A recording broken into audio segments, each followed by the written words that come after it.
Olá a todos, sou Martim Pino e agora vamos tratar sobre a suspensão do contrato de trabalho em virtude de força maior. Então, onde nós encontramos essa força maior? Nós vamos encontrar no artigo 501, né, da CLT, que inclusive trata sobre a definição de força maior. Então, vamos lá, vamos destrinchar, vamos explicar esse artigo aqui, junto com o 503, né? Então, o artigo 501 fala: entende-se como força maior todo acontecimento inevitável em relação à vontade do empregador e para a realização do qual este não concorreu direto ou indiretamente. Ou seja, a força maior é aquele que não foi provocado pelo empregador, ele não concorreu, ele não participou desse evento que provocou esse acontecimento que acabou prejudicando a empresa e que acabou provocando a medida de suspensão do contrato de trabalho, não só de um, como de vários trabalhadores, por exemplo, talvez de todos. É muito importante salientar isso.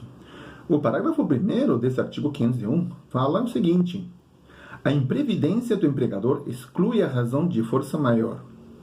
Então, a imprevidência do empregador exclui a razão de força maior, ou seja, o descuido, a negligência do empregador para que um fato muito grave aconteça na empresa, né, e propicie, né, essa suspensão do contrato de trabalho, não é considerado força maior, né, porque ele concorreu, ou seja, ele participou para que aquele evento aconteça.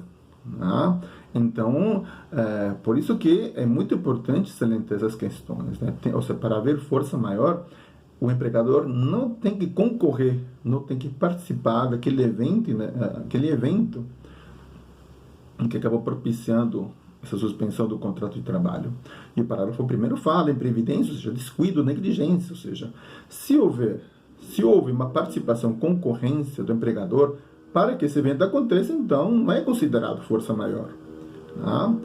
Inclusive, justamente, o parágrafo 2º fala: a ocorrência do motivo de força maior que não afetar substancialmente nem for suscetível de afetar em tais condições a situação econômica e financeira da empresa, não se aplicam as restrições desta lei referentes ao disposto neste capítulo.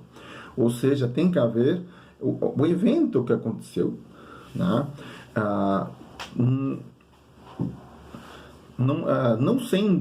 Não afetando economicamente a empresa, né? Então, não tem como provocar uma suspensão do contrato de trabalho.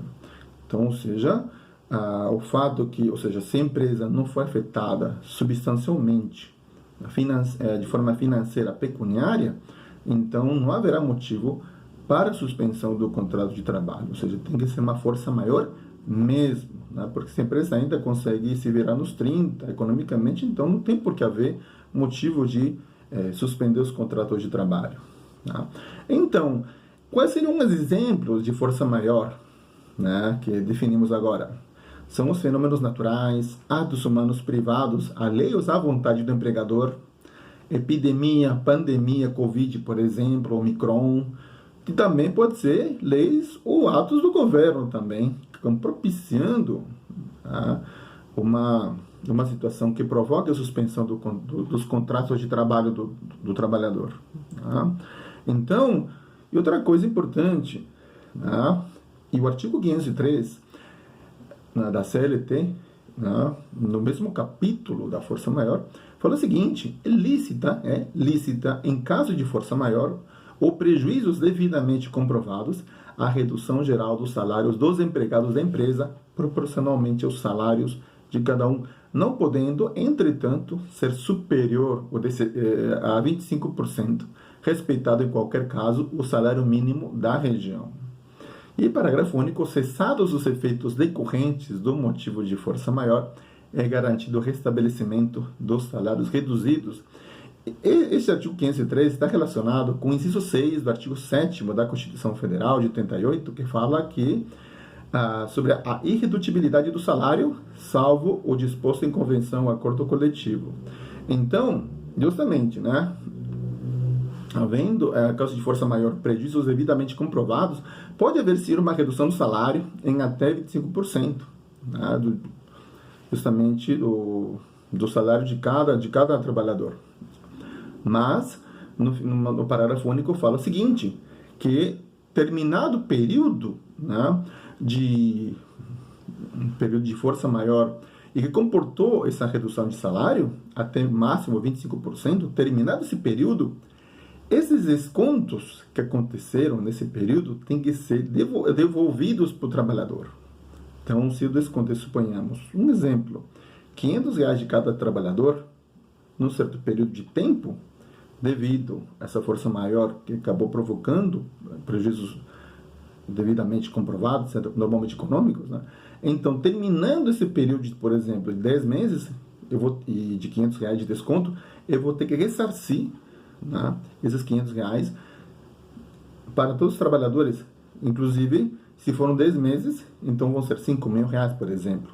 Tá? Justamente, ou seja, não é uma coisa simples, não é só desconto, não é só reduzir o salário, ter 25% e ponto final, não é assim que funciona. Porque terminando o período eu vou ter que ressarcir esses descontos que eu fiz para os trabalhadores, ressarcir todos. Então, justamente por isso que tem que haver uma boa análise para fazer esta situação, esse ato dentro da empresa. Então, muito obrigado pela atenção. Então, para o próximo vídeo.